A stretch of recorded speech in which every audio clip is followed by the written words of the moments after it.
ਸਤਿ ਸ੍ਰੀ ਅਕਾਲ ਜੀ ਸਾਰਿਆਂ ਨੂੰ।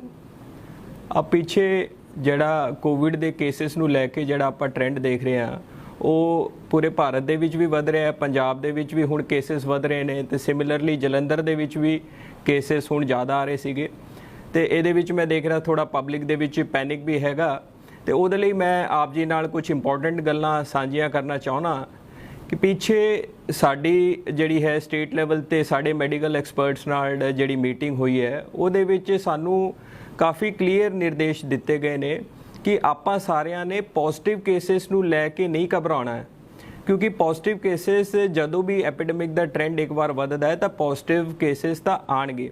ਸਗੋਂ ਇਹ ਵੀ ਕਿਹਾ ਵੀ ਉੱਥੇ ਪੋਜ਼ਿਟਿਵ ਕੇਸਿਸ ਡਿਟੈਕਟ ਕਰਨਾ ਚੰਗੀ ਗੱਲ ਹੈ ਕਿਉਂਕਿ ਤੁਸੀਂ ਪੇਸ਼ੈਂਟਸ ਨੂੰ ਟਾਈਮਲੀ ਇਲਾਜ ਲਈ ਡਿਟੈਕਟ ਕਰ ਰਹੇ ਹੋ ਤੇ ਉਹਦਾ ਇਲਾਜ ਕਰਾ ਰਹੇ ਹੋ ਜਿਸ ਦੇ ਕਰਕੇ ਅਸੀਂ ਮੋਰਟੈਲਿਟੀ ਨੂੰ ਜਾਂ ਮੌਤ ਨੂੰ ਰਿਡਿਊਸ ਕਰ ਸਕਦੇ ਹਾਂ। ਸਾਡਾ ਪ੍ਰਾਇਮਰੀ ਫੋਕਸ ਸਭ ਤੋਂ ਜ਼ਿਆਦਾ ਆਹੀ ਫੋਕਸ ਹੈ ਕਿ ਅਸੀਂ ਆਪਣੀ ਜਾਨਾਂ ਬਚਾਉਣੀਆਂ ਨੇ ਤੇ ਪੋਜ਼ਿਟਿਵ ਸਾਡੇ ਲਈ ਪ੍ਰਾਇਮਰੀ ਕੰਸਰਨ ਨਹੀਂ ਹੈ। ਸਾਡੇ ਲਈ ਪ੍ਰਾਇਮਰੀ ਕੰਸਰਨ ਇਹ ਹੈ ਕਿ ਸਾਡੀ ਕੇਸ ਫੈਟੈਲਿਟੀ ਰੇਟ ਜਿਹਨੂੰ ਅਸੀਂ ਡੈਥ ਰੇਟ ਵੀ ਸਿੰਪਲ ਭਾਸ਼ਾ ਦੇ ਵਿੱਚ ਕੇਸ ਕਹਿ ਸਕਦੇ ਹਾਂ ਵੀ ਕਿੰਨੇ ਸਾਡੀ ਮੌਤਾਂ ਹੋਈਆਂ ਤੇ ਕਿੰਨੇ ਕੇਸਿਸ ਦੇ ਪਿੱਛੇ ਜਿਹੜੀ ਡੈਥਸ ਹੈ ਉਹਨੂੰ ਕਿੱਦਾਂ ਅਸੀਂ ਘਟਾਈਏ। ਐਪੀਡੈਮੋਲੋਜਿਸਟ ਜਿਹੜੇ ਪੰਜਾਬ ਲੈਵਲ ਤੇ ਕੰਮ ਕਰ ਰਹੇ ਨੇ ਉਹਨਾਂ ਦਾ ਇਹ ਕਹਿਣਾ ਹੈ ਵੀ ਜੇਕਰ ਤੁਸੀਂ ਟੈਸਟਿੰਗ ਨਾ ਵੀ ਕਰੋ ਤੇ ਤੁਹਾਨੂੰ ਪਤਾ ਚੱਲ ਜਾਊਗਾ ਵੀ ਕਿੰਨੇ ਇਨਫੈਕਸ਼ਨ ਹੈ। ਇੱਕ ਸਿੰਪਲ ਜਿਹਾ ਫਾਰਮੂਲਾ ਉਹਨਾਂ ਨੇ ਦੱਸਿਆ ਵੀ ਜੇਕਰ ਕਿਸੇ ਜ਼ਿਲ੍ਹੇ ਦੇ ਵਿੱਚ 50 ਮੌਤਾਂ ਹੈ ਤੇ ਉਹਨੂੰ 600 ਦੇ ਨਾਲ ਤੁਸੀਂ ਗੁਣਾ ਕਰ ਲਓ ਤੇ ਤਕਰੀਬਨ ਤੁਸੀਂ ਮੰਨ ਸਕਦੇ ਹੋ ਵੀ 30,000 ਇਨਫੈਕਸ਼ਨ ਹੋ ਗਈਆਂ ਨੇ ਉੱਥੇ ਜੇਕਰ 50 ਮੌਤਾਂ। ਹੋ ਸਕਦਾ ਇਹ ਇਨਫੈਕਸ਼ਨ ਦੀ ਗੱਲ ਹੈ, ਹੋ ਸਕਦਾ ਤੁਸੀਂ ਟੈਸਟ ਕਰਕੇ 1000 ਹੀ ਡਿਟੈਕਟ ਕੀਤੀਆਂ ਨੇ ਤਾਂ ਤੁਹਾਨੂੰ ਆਈਡੀਆ ਲੱਗ ਰਿਹਾ ਹੋਣਾ ਵੀ ਇੱਥੇ ਇਨਫੈਕਸ਼ਨ ਹੈ। ਲੇਕਿਨ ਜੇਕਰ ਜਿੱਥੇ ਮੰਨ ਲਓ 25 ਹੁਣ ਜਲੰਧਰ ਦੀ ਗੱਲ ਕਰ ਰਹੀ ਹੈ 25 ਡੈਥਸ ਹੁਣ ਤੱਕ ਰਿਪੋਰਟ ਹੋਈਆਂ ਨੇ ਤੇ ਉਹ ਕਹਿੰਦੇ ਇਨਟੂ 600 ਕਰੋ ਤੇ ਤਕਰੀਬਨ 15,000 ਇਨਫੈਕਸ਼ਨਸ ਤੁਸੀਂ ਲੈ ਸਕਦੇ ਹੋ। ਇਹਦੇ ਵਿੱਚ ਡਿਟੈਕਸ਼ਨ 1000 ਦੀ 1200 ਦੀ ਰੇਂਜ ਦੇ ਵਿੱਚ ਹੋਇਆ। ਸੋ ਉਹ ਕਹਿੰਦੇ ਵੀ ਇਹਦੇ ਨਾਲ ਸਾਡਾ ਜਿਹੜਾ ਪ੍ਰਾਇਮਰੀ ਫੋਕਸ ਇਹ ਹੈ ਕਿਉਂਕਿ ਇਨਫੈਕਸ਼ਨ ਹਮੇਸ਼ਾ ਹੀ ਡਿਟੈਕਸ਼ਨ ਤੋਂ ਜ਼ਿਆਦਾ ਰਹਿਣਗੀਆਂ, ਇਹ ਐਪੀਡੈਮਿਕ ਦਾ ਨੇਚਰ ਹੈ। ਸੋ ਉਹ ਸਾਨੂੰ ਇਹੀ ਗਾਈਡ ਕਰਦੇ ਨੇ ਵੀ ਤੁਸੀਂ ਵਧੀਆ ਤਰੀਕੇ ਨਾਲ ਜਿਹੜੀ ਹੈਗੀ ਇਹਦੀ ਕੰਟੈਕਟ ਟ੍ਰੇਸਿੰਗ ਕਰੋ। ਜਿਹੜੀ ਵਲਨਰੇਬਲ ਪੋਪੂਲੇਸ਼ਨ ਹੈ ਜਿੱਥੇ ਤੁਸੀਂ ਕੰਟੇਨਮੈਂਟ ਜ਼ੋਨ ਡਿਕਲੇਅਰ ਕੀਤੇ ਨੇ ਮਾਈਕਰੋ ਕੰਟੇਨਮੈਂਟ ਉੱਥੇ ਜਾ ਕੇ ਖਾਸ ਕਰ ਜਿਹੜੇ ਵਲਨਰੇਬਲ ਨੇ ਜਿਨ੍ਹਾਂ ਦੀ ਕੋਮੋਰਬਿਡਿਟੀ ਹੈ, ਕੋਈ ਸ਼ੂਗਰ ਦੀ ਬਿਮਾਰੀ ਹੈ, ਹਾਈਪਰਟੈਂਸ਼ਨ ਹੈ, ਕੋਈ ਹੋਰ ਉਹਨਾਂ ਦੇ ਕੋਲ ਲੰਗ ਦਾ ਡਿਸੀਜ਼ ਹੈ, ਉਹਨਾਂ ਨੂੰ ਜ਼ਰੂਰ ਹਾਈ ਪ੍ਰਾਇੋਰਟੀ ਤੇ ਟੈਸਟ ਕਰੋ। ਉਹ ਪੋਜ਼ਿਟਿਵ ਆਣਗੇ ਤਾਂ ਟਾਈਮਲੀ ਉਹਨਾਂ ਦਾ ਇਲਾਜ ਹੋ ਜਾਏਗਾ ਤੇ ਫਿਰ ਉੱਥੇ ਆਪਾਂ ਜਾਨ ਬਚਾ ਸਕਦੇ। ਇਹਦੇ ਕਰਕੇ ਸਾਡੀ ਜਿਹੜੀ ਕੇਸ ਫੈਟੈਲਿਟੀ ਰੇਟ ਹੈ ਜਿਹਨੂੰ ਅਸੀਂ ਮੌਤ ਦੀ ਦਰ ਹੈ ਉਹ ਘਟੂਗੀ। ਤੇ ਮੈਂ ਜਦੋਂ ਤੁਸੀਂ ਤੁਹਾਡੇ ਨਾਲ ਮੈਂ ਸ਼ੇਅਰ ਕਰਨਾ ਚਾਹੁੰਦਾ ਜਿਹੜੀ ਕੇਸ ਫੈਟੈਲਿਟੀ ਰੇਟ ਜਿਹੜੀ ਜਲੰਧਰ ਦੀ ਹੈ। ਦੇਖੋ ਜਲੰਧਰ ਦੇ ਵਿੱਚ ਅੱਜ ਦੇ ਦਿਨ ਪੰਜਾਬ ਦੇ ਵਿੱਚ ਦੂਜੇ ਨੰਬਰ ਤੋਂ ਸਭ ਤੋਂ ਜ਼ਿਆਦਾ ਕੇਸ ਨੇ ਲੁਧਿਆਣੇ ਤੋਂ ਬਾਅਦ। ਪਰ ਜੇਕਰ ਅਸੀਂ CFR ਦੀ ਗੱਲ ਕਰੀਏ ਜਦੋਂ ਅਸੀਂ ਡੈਥਸ ਨੂੰ ਡਿਵਾਈਡ ਕਰਦੇ ਹਾਂ ਬਾਈ ਦੀ ਨੰਬਰ ਆਫ ਕੇਸ ਅਸੀਂ 13ਵੇਂ ਨੰਬਰ ਤੇ ਹਾਂ ਕਿ ਅੱਛਾ ਜੇ 5 ਜ਼ਿਲ੍ਹੇ ਹੈਗੇ ਪੰਜਾਬ ਦੇ ਅੰਮ੍ਰਿਤਸਰ, ਜਲੰਧਰ, ਲੁਧਿਆਣਾ, ਸੰਗਰੂਰ, ਪਟਿਆਲਾ ਜਿਨ੍ਹਾਂ ਦੇ ਵਿੱਚ 500 ਤੋਂ ਕੇਸ ਜ਼ਿਆਦਾ ਨੇ ਪੋਜ਼ਿਟਿਵ, ਉਹਦੇ ਵਿੱਚ ਜੇਕਰ ਮੈਂ CFR ਕੈਲਕੂਲੇਟ ਕਰਦਾ ਤੇ ਜਲੰਧਰ ਦੀ ਸਭ ਤੋਂ ਘੱਟ ਹੈ, ਸਭ ਤੋਂ ਜ਼ਿਆਦਾ ਜਿੱਥੇ ਮੰਨ ਲਓ ਕੋਵਿਡ ਦੇ ਕੇਸਿਸ ਨੇ। ਤੇ ਈਵਨ ਪੂਰੇ ਪੰਜਾਬ ਦੇ 22 ਜ਼ਿਲ੍ਹਿਆਂ ਦੇ ਵਿੱਚ ਤੁਸੀਂ ਸਕਰੀਨ ਦੇ ਉੱਤੇ ਦੇਖ ਸਕਦੇ ਹੋ ਇਹ ਪੰਜਾਬ ਦੇ ਸਾਰੇ ਜ਼ਿਲ੍ਹਿਆਂ ਦੇ ਵਿੱਚ ਕਿੰਨੇ ਪੋਜ਼ਿਟਿਵ ਆਏ, ਜਿਹੜੀ ਲੇਟੈਸਟ ਰਿਪੋਰਟ ਹੈ ਕਿੰਨੀ ਉੱਥੇ ਡੈਥਸ ਹੋਈਆਂ ਨੇ ਤੇ CFR ਕਿੰਨੀ ਹੈਗੀ। ਸੋ ਸਾਡੀ CFR 2% ਦੇ ਲੱਗੇ ਹੈ। ਐਪੀਡੈਮੋਲੋਜਿਸਟ ਕਹਿੰਦੇ ਇਹਨੂੰ ਹੋਰ ਸੁਧਾਰਨ ਦੀ ਲੋੜ ਹੈ, ਆਪਾਂ ਇਹਨੂੰ 1.5% ਤੱਕ ਲਿਆਉਣ ਦੀ ਐਕਸੈਪਟੇਬਲ। ਉਹ ਕਹਿੰਦੇ 1.5% ਇਜ਼ ਅ ਵੈਰੀ ਗੁੱਡ ਜਿਹੜਾ ਹੈਗਾ ਪੈਰਾਮੀਟਰ। ਤੁਸੀਂ ਇਹਨੂੰ ਰਿਡਿਊਸ ਕਰੋ, ਹੋਰ ਜ਼ਿਆਦਾ ਐਗਰੈਸਿਵਲੀ ਕੰਟੈਕਟ ਟ੍ਰੇਸਿੰਗ ਕਰੋ। ਲੋਕਾਂ ਦੇ ਜਿੱਥੇ ਜਿੱਥੇ ਕੰਟੇਨਮੈਂਟ ਹੈ, ਮਾਈਕਰੋ ਕੰਟੇਨਮੈਂਟ ਹੈ, ਉਹਨਾਂ ਦੇ ਡੋਰ ਟੂ ਡੋਰ ਜਾਓ, ਇਹ ਕੇਸਿਸ ਆਪਾਂ ਡਿਟੈਕਟ ਕਰੀਏ। ਪੋਜ਼ਿਟਿਵ ਆਉਂਦੇ ਰਹਿਣਗੇ ਉਹਦੇ ਲਈ ਘਬਰਾਉਣ ਦੀ ਲੋੜ ਨਹੀਂ, ਪਰ ਸਾਡਾ ਜਿਹੜਾ ਜਲੰਧਰ ਨਿਵਾਸੀਆਂ ਨੂੰ ਇਲਾਜ ਟਾਈਮਲੀ ਮਿਲ ਜਾਵੇ ਉਹਨਾਂ ਦੇ ਵਿੱਚ ਤਾਂ ਕਿ ਆਪਾਂ ਮੋਰਟੈਲਿਟੀ ਰਿਡਿਊਸ ਕਰੀਏ। ਆਹੀ ਸਾਡਾ ਪ੍ਰਾਇਮਰੀ ਫੋਕਸ ਹੈ ਤੇ ਇਹਦੇ ਲਈ ਹੀ ਮੇਰੀ ਅਪੀਲ ਹੈ ਸਾਰੇ ਜਿਹੜੇ ਮਾਈਕਰੋ ਕੰਟੇਨਮੈਂਟ ਜ਼ੋਨ ਦੇ ਵਿੱਚ ਸਾਰੇ ਨਿਵਾਸੀਆਂ ਨੂੰ, ਕਿਉਂਕਿ ਕਈ ਵਾਰ ਸ਼ਿਕਾਇਤ ਆਉਂਦੀ ਹੈ ਥੋੜਾ ਜਿਹਾ ਕੋਆਪਰੇਸ਼ਨ ਸਾਨੂੰ ਘੱਟ ਮਿਲ ਰਿਹਾ। ਮੈਂ ਹੱਥ ਜੋੜ ਕੇ ਸਾਰੇ ਚੁਣੇ ਹੋਏ ਨੁਮਾਇੰਦਿਆਂ ਨੂੰ ਵੀ ਬੇਨਤੀ ਕਰਾਂਗਾ ਵੀ ਜਿਹੜੇ ਵੀ ਇਲਾਕੇ ਦੇ ਕਾਉਂਸਲਰ ਸਾਹਿਬਾਨ ਨੇ ਉਹਨਾਂ ਦੀ ਹੁਣ ਇਸ ਘੜੀ ਦੇ ਵਿੱਚ ਜ਼ਿੰਮੇਵਾਰੀ ਹੋਰ ਵੱਧ ਜਾਂਦੀ ਹੈ। ਤੇ ਜੇਕਰ ਅਸੀਂ ਹਮੇਸ਼ਾ ਜਦੋਂ ਵੀ ਕੰਟੇਨਮੈਂਟ ਤੇ ਮਾਈਕਰੋ ਕੰਟੇਨਮੈਂਟ ਜ਼ੋਨ ਨੋਟੀਫਾਈ ਕਰਦੇ ਹਾਂ ਉਹਦੇ ਵਿੱਚ ਸਿਵਲ ਦੇ ਇੰਚਾਰਜ, ਉੱਥੇ ਪੁਲਿਸ ਦੇ ਇੰਚਾਰਜ, ਮੈਡੀਕਲ ਇੰਚਾਰਜ ਦਾ ਨਾਮ ਤੇ ਮੋਬਾਈਲ ਨੰਬਰ ਵੀ ਪਾ ਕੇ ਰਿਲੀਜ਼ ਕਰਦੇ ਹਾਂ ਤੇ ਕਾਉਂਸਲਰ ਸਾਹਿਬਾਨ ਉਹਨਾਂ ਨੂੰ ਵੀ ਸੰਪਰਕ ਕਰ ਸਕਦੇ ਜੇਕਰ ਕੋਈ ਉਹਨਾਂ ਦੀ ਵੀ ਕੋਈ ਦਿੱਕਤ ਹੈ ਤੇ ਉਹ ਵੀ ਇਹ ਨਿਪਟਾਰਾ ਕਰਨਗੇ ਤੇ ਸੰਬੰਧਿਤ ਐਸਡੀਐਮਸ ਵੀ ਉਹਨਾਂ ਦੇ ਨਾਲ ਤਾਲਮੇਲ ਬਣਾਏ ਰੱਖਣਗੇ ਤਾਂ ਕਿ ਆਪਾਂ अर्ਲੀ ਡਿਟੈਕਸ਼ਨ ਕਰਕੇ ਆਪਣੀ ਡੈਥ ਰੇਟ ਨੂੰ ਮਿਨੀਮਾਈਜ਼ ਕਰੀਏ। ਇਹ ਸਾਡਾ ਪ੍ਰਾਇਮਰੀ ਫੋਕਸ ਹੈ ਇਹਦੇ ਵਿੱਚ। ਦੇਖੋ ਕੁਝ ਸ਼ਹਿਰਾਂ ਦੇ ਵਿੱਚ ਮੈਂ ਦੇਖ ਰਿਹਾ ਸੀਗਾ, ਤੁਸੀਂ ਪਹਿਲਾਂ ਕਈ ਸ਼ਹਿਰ ਜਿੱਦਾਂ ਬੈਂਗਲੌਰ ਸੀਗੇ ਬੜੇ ਮਾਡਲ ਸ਼ਹਿਰ ਮੰਨਿਆ ਜਾਂਦੇ ਸੀਗੇ, ਜਿਹੜੇ ਦਿੱਲੀ ਤੇ ਬੰਬੇ ਨੂੰ ਕਹਿ ਰਹੇ ਸੀਗੇ ਇੱਥੇ ਕੇਸ ਵੱਧ ਗਏ ਆ ਬਟ ਬੈਂਗਲੌਰ ਦੇ ਵਿੱਚ ਪ੍ਰੋਬਲਮ ਨਹੀਂ ਹੈ। ਬਟ ਅੱਜ ਬੈਂਗਲੌਰ ਦੀ ਹਾਲਤ ਬੜੀ ਖਰਾਬ ਹੈ। ਪਿੱਛੇ ਆਗਰਾ ਦੇ ਵਿੱਚ ਬੜਾ ਆ ਵੀ ਆਗਰਾ ਤਾਂ ਆਗਰਾ ਮਾਡਲ ਦੀ ਗੱਲਾਂ ਹੋ ਰਹੀਆਂ ਸੀਗੀ ਬਟ ਉਹਨਾਂ ਦੀ ਬਾਅਦ ਦੇ ਵਿੱਚ ਪੋਜ਼ਿਟਿਵ ਤਾਂ ਕੰਟਰੋਲ ਹੋ ਗਏ ਲੇਕਿਨ ਉਹਨਾਂ ਦੀ ਡੈਥ ਰੇਟ 7% ਪਹੁੰਚ ਗਈ। ਇੱਥੋਂ ਤੱਕ ਇਹ ਕੇਸ ਬਣ ਗਿਆ ਵੀ ਸੈਂਟਰ ਸਰਕਾਰ ਨੂੰ ਟੀਮ ਭੇਜਣੀ ਪਈ ਆਗਰਾ ਦੀ CFR ਕੇਸ ਫੈਟੈਲਿਟੀ ਰੇਟ 7% ਪਹੁੰਚ ਗਈ, ਜਿਹੜੀ ਜਿੱਦਾਂ ਮੈਂ ਅੱਜ ਗੱਲ ਕਰ ਰਿਹਾ ਜਲੰਧਰ ਦੀ 2%। ਉਹਨੂੰ ਕਾਬੂ ਕਰਨ ਲਈ ਸਾਨੂੰ ਇਹ ਹੈ ਵੀ ਅਸੀਂ ਅੱਗੇ ਆਈਏ, ਜੇਕਰ ਸਿੰਪਟੋਮੈਟਿਕ ਹੈ ਖਾਸ ਕਰ ਜੇਕਰ ਸਾਡੇ ਕੋਲ ਕੋਮੋਰਬਿਡ ਹੈ ਤੇ ਆਪਾਂ ਆਪਣਾ ਟੈਸਟ ਕਰਾਈਏ ਤਾਂ ਕਿ ਆਪਾਂ ਆਪਣੀ ਡੈਥ ਰੇਟ ਤੇ ਕੰਟਰੋਲ ਕਰਕੇ ਆਪਣੀ CFR ਨੂੰ ਕੰਟਰੋਲ ਕਰਨਾ ਹੈ। ਦੇਖੋ ਇਹ ਕੋਵਿਡ ਕਿਸੇ ਨੂੰ ਵੀ ਹੋ ਸਕਦਾ। ਅੱਜ ਤੁਸੀਂ ਦੇਖ ਰਹੇ ਹੋ ਵੀ SDM ਲੈਵਲ ਦੇ ਆਫਿਸਰ RT ਲੈਵਲ ਤੋਂ ਥੱਲੇ ਜਾ ਕੇ ਸਾਰੇ ਸਾਡੇ ਜਿਹੜੇ ਫਰੰਟ ਲਾਈਨ ਵਰਕਰ ਹੈ, ਪੁਲਿਸ ਦੇ ਮੁਲਾਜ਼ਮ ਹੈ, ਸਾਰਿਆਂ ਨੂੰ ਹੋ ਰਿਹਾ, ਕਿਸੇ ਨੂੰ ਹੋ ਸਕਦਾ। ਇਹਦੇ ਵਿੱਚ ਕੋਈ ਓਲੇ ਛੁਪਾਉਣ ਵਾਲੀ ਗੱਲ ਨਹੀਂ ਹੈ। ਤੁਸੀਂ ਆਓ ਟੈਸਟਿੰਗ ਕਰਾਓ ਤੇ ਆਪਾਂ ਤਾਂ ਕਿ ਖਾਸ ਕਰ ਕੋਮੋਰਬਿਡ ਕੇਸਿਸ ਦੇ ਵਿੱਚ ਤਾਂ ਜ਼ਰੂਰੀ 100% ਸਾਨੂੰ ਛੋਟਾ ਮੋਟਾ ਵੀ ਸਿੰਪਟਮ ਆਂਦਾ ਤੇ ਸਾਨੂੰ ਜ਼ਰੂਰ ਟੈਸਟ ਕਰਾਉਣਾ ਚਾਹੀਦਾ। ਅੱਗੇ ਮੈਂ ਗੱਲ ਕਰਨਾ ਚਾਹਾਂਗਾ ਆਪਣੀ ਮੋਰਟੈਲਿਟੀ ਦੀ, ਵੀ ਮੋਰਟੈਲਿਟੀ ਆਪਾਂ ਕਿੱਦਾਂ ਰਿਡਿਊਸ ਕਰ ਸਕਦੇ ਹਾਂ। ਤੇ ਜਲੰਧਰ ਦੇ ਵਿੱਚ ਜਿੰਨੀ ਹੁਣ ਤੱਕ ਸਾਡੀ ਫੇਟੈਲਿਟੀਜ਼ ਹੋਈਆਂ ਨੇ, ਮੌਤਾਂ ਹੋਈਆਂ ਨੇ, ਕੱਲ ਮੈਂ ਪੂਰਾ ਦਿਨ ਬਹਿ ਕੇ ਉਹਨਾਂ ਦਾ ਪੂਰਾ ਐਕਸਲ ਚਾਰਟ ਬਣਵਾਇਆ ਜਿਹਦੇ ਵਿੱਚ ਅਸੀਂ ਦੇਖਿਆ ਵੀ ਕਿ ਕੌਣ ਪੇਸ਼ੈਂਟ, ਕੀ ਉਹਨਾਂ ਦੀ ਪ੍ਰੋਫਾਈਲ ਸੀਗੀ, ਕੀ ਉਹਨਾਂ ਦੀ ਉਮਰ ਸੀਗੀ, ਕਦੋਂ ਉਹ ਐਡਮਿਟ ਹੋਏ ਤੇ ਕਿੱਥੇ ਉਹਨਾਂ ਦੀ ਡੈਥ ਹੋਈ ਤੇ ਉਹ ਉਹਨਾਂ ਨੂੰ ਕੀ ਕੋਮੋਰਬਿਡਿਟੀ ਸੀ।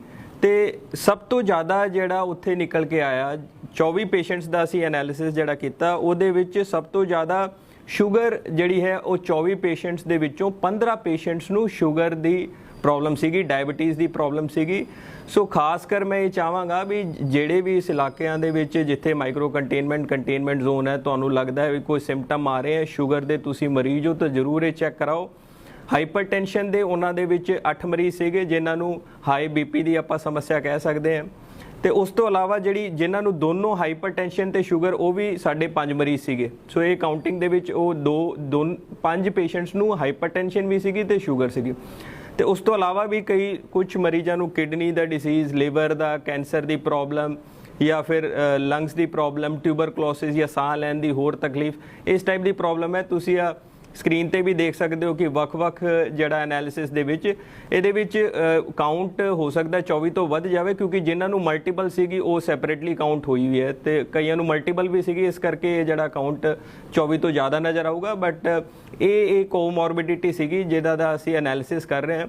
ਸੋ ਇਹ ਐਨਾਲਿਸਿਸ ਕਰਨ ਦਾ ਆਹੀ ਮੇਰਾ ਫਰਜ਼ ਹੈ ਵੀ ਆਪ ਜੀ ਸਾਰਿਆਂ ਨਾਲ ਸਾਂਝਾ ਕਰਾਂ। ਜੇਕਰ ਆਪ ਜੀ ਨੂੰ ਜਾਂ ਆਪ ਜੀ ਦੇ ਕਿਸੇ ਪਰਿਵਾਰ ਨੂੰ ਇਹ ਪ੍ਰੋਬਲਮ ਹੈ ਤੇ ਖਾਸ ਕਰ ਆਪਾਂ ਹੋਰ ਜ਼ਿਆਦਾ ਚੌਕਸ ਰਹੀਏ।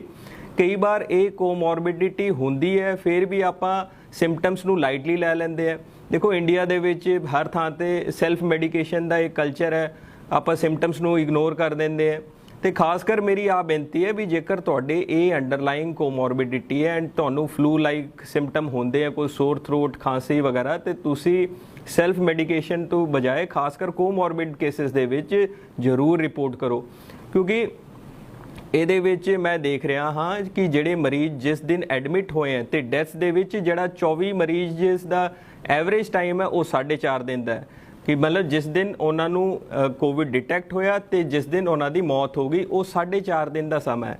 ਐਪੀਡੈਮੋਲੋਜਿਸਟ ਕਹਿੰਦੇ ਨੇ ਵੀ ਇਹ ਘੱਟੋ ਘੱਟ ਸਾਨੂੰ ਵਧਾ ਕੇ 7 ਦਿਨ ਕਰਨਾ ਚਾਹੀਦਾ ਤੇ 7 ਦਿਨ ਕਰਨ ਲਈ ਆਪ ਜੀ ਦੇ ਬਹੁਤ ਜ਼ਿਆਦਾ ਸਹਿਯੋਗ ਦੀ ਲੋੜ ਹੈ। ਖਾਸ ਕਰ ਕੋਮੋਰਬਿਡ ਕੇਸਿਸ ਦੇ ਵਿੱਚ ਜੇਕਰ ਆਪ ਜੀ ਨੂੰ ਪਤਾ ਹੈ ਵੀ ਇਹਨਾਂ ਨੂੰ ਆ ਤਕਲੀਫ ਹੈ ਤੇ ਜਿੱਦਾਂ ਹੀ ਕੁਝ ਵੀ ਖਾਂਸੀ ਜ਼ੁਕਾਮ ਕੋਈ ਸਿੰਪਟਮ ਹੁੰਦਾ ਜ਼ਰੂਰ ਆਪਾਂ ਟੈਸਟ ਕਰਾ ਲਈਏ ਤਾਂ ਕਿ ਆਪਾਂ ਐਕਟਿਵ ਇੰਟਰਵੈਂਸ਼ਨ ਕਰਕੇ ਜਾਨਾਂ ਬਚਾਈਏ।